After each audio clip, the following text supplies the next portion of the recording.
artist. In today's video, I'm going to review the Aquarius 14 Full Pans Mixing Palette.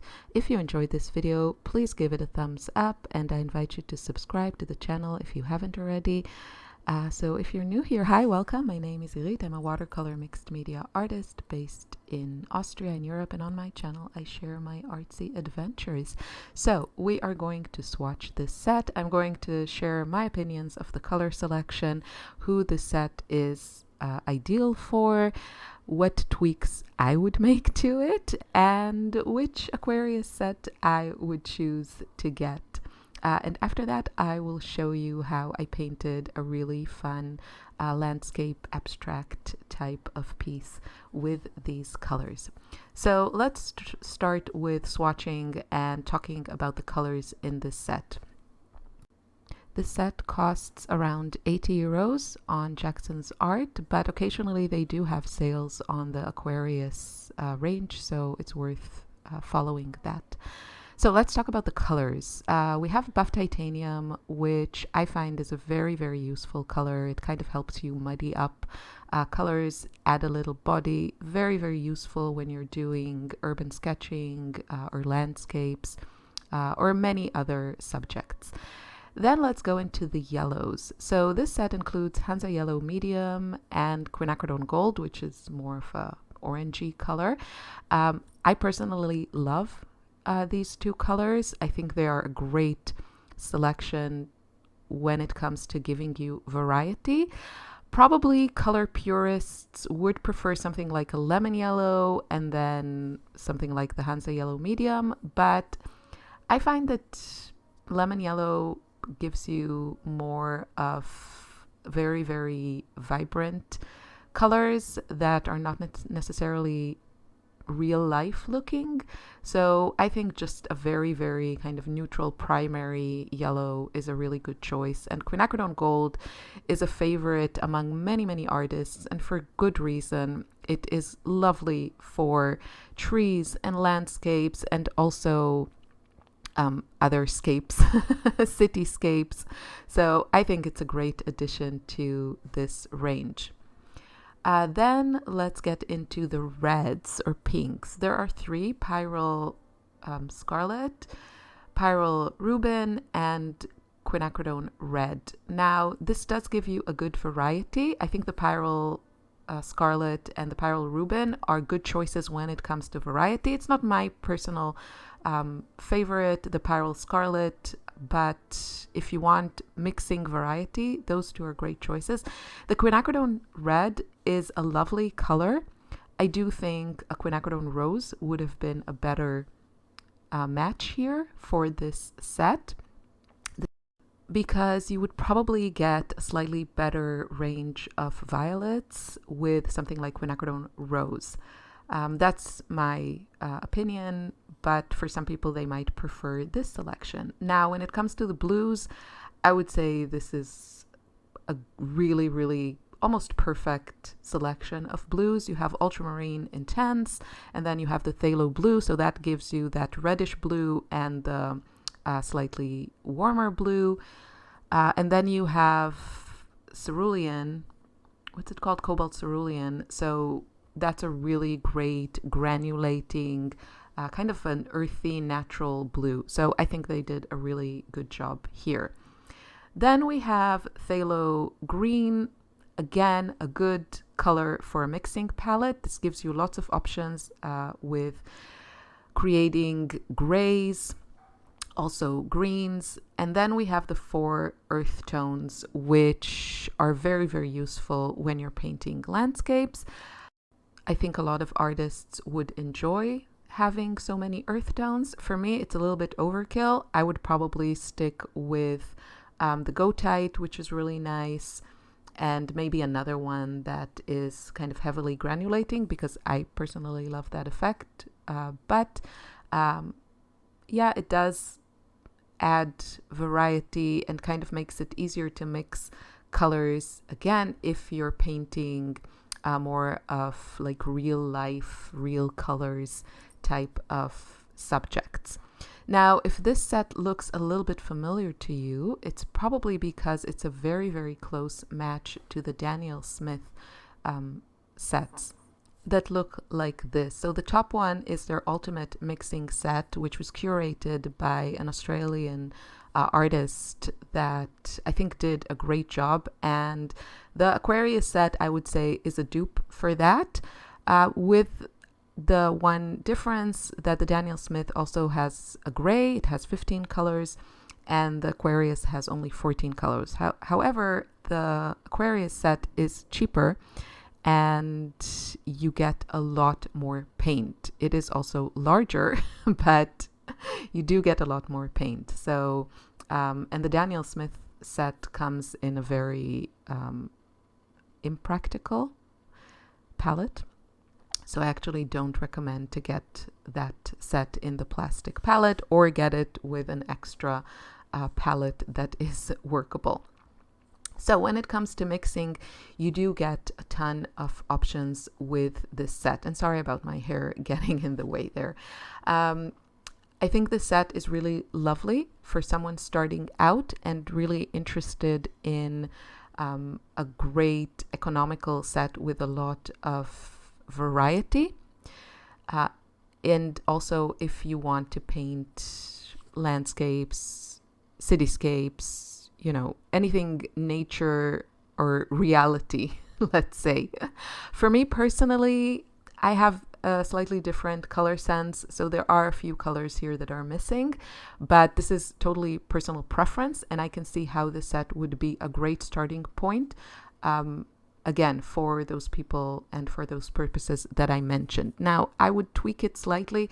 I would probably drop a couple of the earth tones and that Pyrrole Rubin. I would switch it for a brighter pink, like Quinacridone Rose, and I would add another dark color, like a dark neutral, which you can totally mix a variety of beautiful dark neutrals from the colors in this palette. You definitely have that, but I find it is really nice to have a dark neutral to begin with as a convenience color.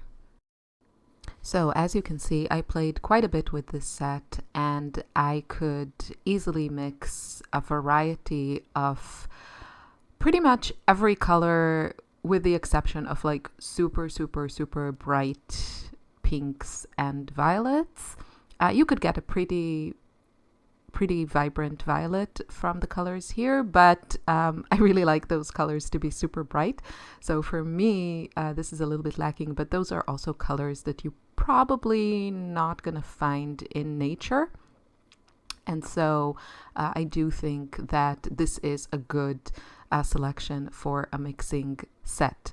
Now, if you want to know which set of Aquarius I would pick up if I wanted to grab a set, I will tell you just after I tell you about this video's sponsor, which is my monthly membership, the Joy Art Club.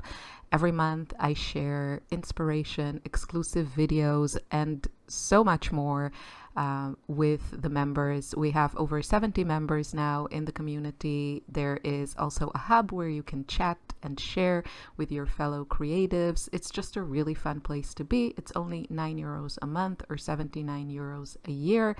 And I think my favorite part about it, which I probably shouldn't say, it's that it's a very free place to share everything. So other inspiration, other courses.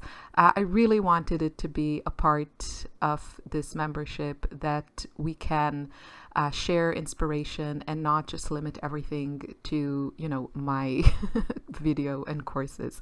So I hope you will join us. The link is in the info section. This is just a glimpse of the October content. There are, again, like a sketchbook share, exclusive videos, and tons of inspiration, online courses, books, things you definitely want to discover. So if you're watching this and you're wondering, okay, I like this set, but maybe there's like a better set, then in my opinion, there is. It is more expensive because it contains more colors, 24 actually, and it costs around 120, I want to say, euros. So it is quite a price difference, but you get a lot more colors. You will need a palette or continue to use this kind of carton palette that it comes in. However, that set, it's by Pasqualino Fracasso, or like curated by an artist. I admit I'm not familiar, but the color selection is beautiful. And it has some of the more kind of unique colors in the Aquarius range. So I think it is beautiful. It has like my kind of colors. That is the set that I would pick if I wanted to kind of try the brand. Sometimes it's very overwhelming to curate your own palette from a brand that has, you know, over 100 colors. And that set is my favorite. So let's get into the process of painting. I have quite, if you're new to my channel and my way of painting, I would say, kind of a unique way of painting with watercolors. And I love to start my paintings with, I mean, I did not invent the wheel, but this is how I like to work. And I usually start with a very loose sketch with Neocolor 1. Actually, these are Neocolor 2, but they kind of work, when I use them like this, they kind of work in the same way. So Neocolors, if you're not familiar, these are wax pastels by Caran d'Ache. They are one of the like unicorns in the art world, which is a supply that everyone loves. And they have Neocolor 2 and Neocolor 1. Neocolor 1 are wax pastels that are water resistant. Those are my favorite to use in this method. And they have the Neocolor 2, which are water soluble, but they are still wax pastels. So if you just kind of flutter your brush of watercolor on top of them, the pigment is not, you don't move it so much. There is still a resist effect, which is the effect that I like to use in this setup. So actually, this is just like my sketching setup of Neocolor 2, and I find them to be more versatile, and so I like to use them in sketchbooks. But for watercolor paintings, I usually go with the Neocolor 1. They have less colors, but they do kind of resist the watercolor. I think you can see that effect now as I'm putting the darker colors on top of the Neocolor. It resists it. I love that look. It's a personal preference type of thing. So as you can see, it is very easy to create beautiful greens, like a variety of like never-ending shades of green with this palette, despite the fact that the only green that you get is phthalo green, which is super, super intense. So I don't think a lot of people use it like straight from the tube. But between all of the yellows in this palette, the earth tones, and all the blues, and that viridian green, you can pretty much mix every green that you desire. And many, many artists really prefer to mix their own greens as opposed to buying green watercolor, which many times is not very natural looking, so you have to kind of tweak it anyway. You can also see that I mixed really beautiful, somewhat muted turquoise colors, and I really enjoyed it. Personally, again, I usually paint with a more colorful palette, so I'm just like very used to having like all of my brights, and then having a bit more control on how to tone them down. I also work a lot with pink, and I have very strong preferences because it is like one of my favorite colors, as well as violet.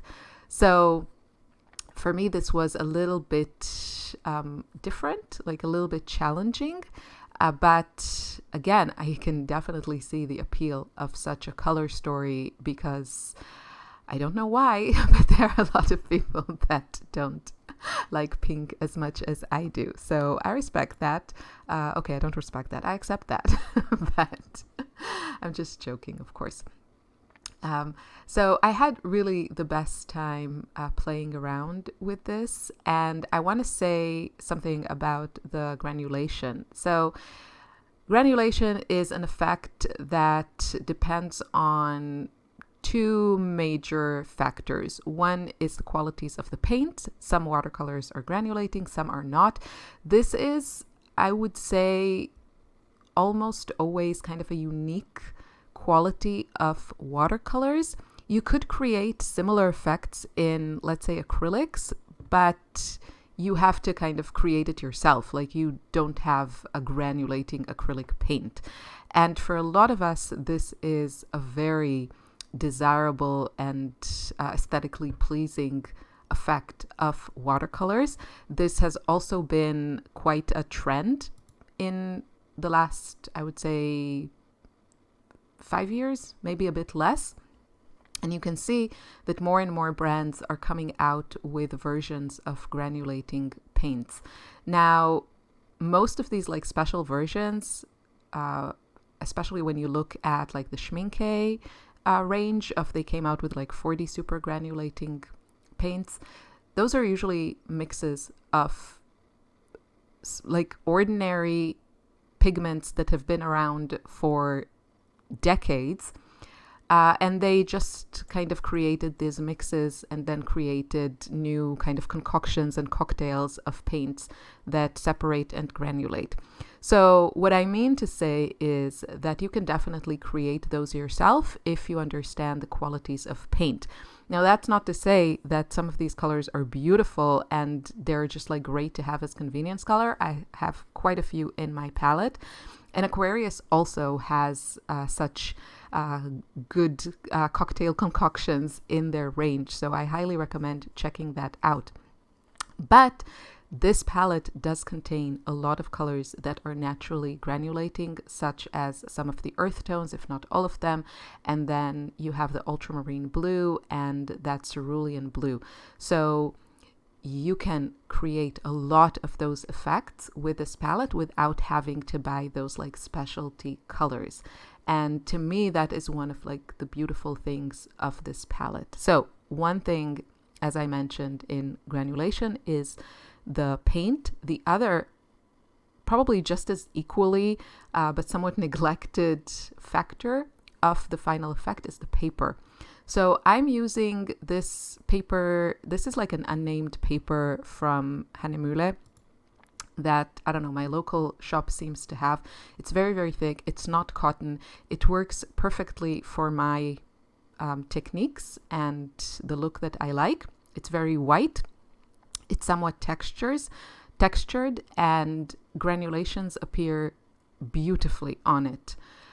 And that's one of the main reasons that I love to use it. And the paper will have a great effect on how your colors, your granulating and separating colors appear. And so I encourage you to try different papers because you might not be aware that that is a part of the reason. So maybe if you are wanting more granulation and you're using granulating paints or pigments and you don't really understand why you're not getting that effect, then maybe try different papers.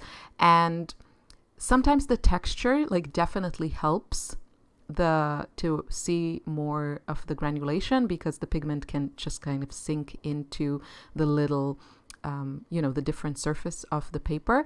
But I have to say that some hot pressed papers, so like smooth papers, if you use enough water, it also really allows that granulation to show. So I can't even say that, you should only use like rough paper, which is a lot more textured, or hot paper, which is smooth. It really depends on the specific paper and pigment combo. But I found this combination that works. And for me, since the granulation is a very desired effect, this combo works perfectly. So I had the best time playing with this. The result, I find it very pleasing. It's not my, I always say something gives me the feels, like if it makes me super happy. So this does make me happy, but I really want to like slap some pinks on it and maybe some violets. But I also, again, as I've repeatedly said, I know that for a lot of people, this is actually like a color palette that they're really happy about. So I hope you enjoyed this review and seeing this set in action. I definitely had a lot of fun playing with it. I think the quality is amazing. I think the value for money is amazing. And I think this is, if you like the colors that you're seeing, I think this is a great kind of starter set or like a sketcher set to take with you, plein air, painting outside. Maybe in time, tweak it a little bit to fit your personal preferences. So thanks so much for watching. Have a wonderful day. Take care. Bye bye.